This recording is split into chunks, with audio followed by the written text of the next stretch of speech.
Hi friends, ఈరోజు ఈ వీడియోలో దేశవ్యాప్తంగా ఉన్నటువంటి రైతులకు కేంద్ర ప్రభుత్వం మరో విడత డబ్బులను అంటే పిఎం కిసాన్ 22వ విడత డబ్బులను విడుదల చేయబోతుంది. సో ఈ పథకం డబ్బులు రావాలంటే ఈ లిస్టులో మీ పేరు ఉండాలి. అలాగే ఈ ఒక్క పని కూడా చేయాల్సి ఉంటుంది. సో దానికి సంబంధించిన పూర్తి ఇన్ఫర్మేషన్ ఈ వీడియోలో తెలుసుకుందాం. అండ్ వీడియో మిన్నస్తే లైక్ చేసి షేర్ చేసి సబ్స్క్రైబ్ చేసుకోండి ఫ్రెండ్స్. సో ఏమాత్రం లేట్ చేయకుండా వీడియోలోకి వెళ్ళిపోద్దాం. సో పిఎం కిసాన్ 22వ విడతకు సంబంధించి తాజా అప్డేట్ వచ్చేసింది. ప్రధానమంత్రి కిసాన్ సమ్మాన్ నిధి యోజన కింద రబీ పంటల సాగు మొదలైన ఈ సమయంలో దేశవ్యాప్తంగా లక్షలాది మంది రైతులు ఈ సహాయం కోసం ఎదురు చూస్తున్నారు. అయితే కేంద్ర ప్రభుత్వం ఈకేవీసీ పూర్తి చేసిన రైతులకే నేరుగా బ్యాంక్ ఖాతాల్లోకి డబ్బులు జమ చేస్తుంది. రైతుల ఆదాయం రెట్టింపు చెయ్యాలనే లక్ష్యంతో ఈ పథకం ద్వారా ప్రతి ఏడాది మొత్తం 6,000 రూపాయలను 3 విడతలుగా 2,000 రూపాయల చొప్పున అందిస్తున్న విషయం మనందరికీ తెలిసిందే. ప్రస్తుతం 22వ విడత ఈకేవీసీ పూర్తి చేసిన రైతుల ఖాతాల్లో డబ్బులు జమ అవుతాయి.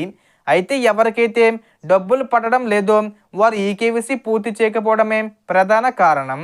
గతంలో ఈకేవీసీ చెయ్యని లేదా సరిగ్గా పూర్తి కాని రైతులకు పిఎం కిసాన్ డబ్బులు నిలిచిపోతున్నాయి. ఒకవేళ మీరు ఇప్పటికే ఈకేవీసీ పూర్తి చేసి ఉంటే డబ్బులు తప్పకుండా వస్తాయి.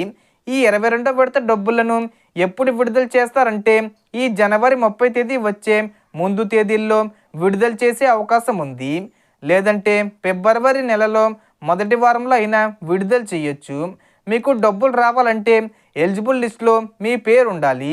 మీ పేరు లిస్ట్లో ఉందో లేదో ఒకసారి చెక్ చేసుకోవాలి. లేకపోతే ఆన్లైన్లో కానీ లేదా మీ సేవా కేంద్రంలో కానీ సరి చేసుకోవచ్చు. ప్రధానమంత్రి ఇప్పటికే ఈ విడత విడుదల చేస్తామని చెప్పారు. పిఎం కిసాన్ బెనిఫిట్స్ పొందాలంటే ఈకేవీసీ తప్పనిసరి. ఆధార్ లింక్ అయిన బ్యాంక్ ఖాతాల్లోకి మధ్యవర్తులు లేకుండా నేరుగా డబ్బులు జమ కావాలంటే ఈకేవీసీ పూర్తిగా ఉండాలి. రైతులు తమ మొబైల్ ద్వారానే ఇంట్లో నుంచే ఈకేవీసీ పూర్తి చేసుకోవచ్చు. అందుకోసం ముందుగా పిఎం కిసాన్ మొబైల్ యాప్తో పాటు Aadhaar face RD app download చేసి ఇన్స్టాల్ చేసుకోవాలి. తర్వాత పిఎం కిసాన్లో రిజిస్టర్ అయిన మొబైల్ నెంబర్తో లాగిన్ అయ్యి బెనిఫిషరీ స్టేటస్లోకి వెళ్ళాలి. అక్కడ ఈకేవీసీ స్టేటస్ నౌ అని ఉంటే ఈకేవీసీ ఆప్షన్పై క్లిక్ చేసి ఆధార్ నెంబరు ఎంటర్ చేసి ఫేస్ స్కాన్కు అనుమతి ఇవ్వాలి. ఫేస్ స్కాను విజయవంతంగా పూర్తయితే ఈకేవీసీ పూర్తయినట్టే. 24 గంటల్లో స్టేటస్ అప్డేట్ అవుతుంది.